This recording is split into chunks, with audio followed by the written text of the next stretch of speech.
ពុកម្ដាយស្លូតត្រង់ចិត្តមិនចង់ឲ្យកូនខ្លៅជេវីស្ដីប្រដៅឲ្យកូនចៅបានចេះដឹងពុកគ្មានតំរាំងឃើញកូនចេះ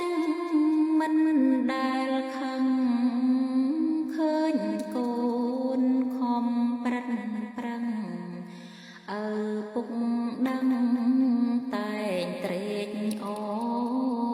រដា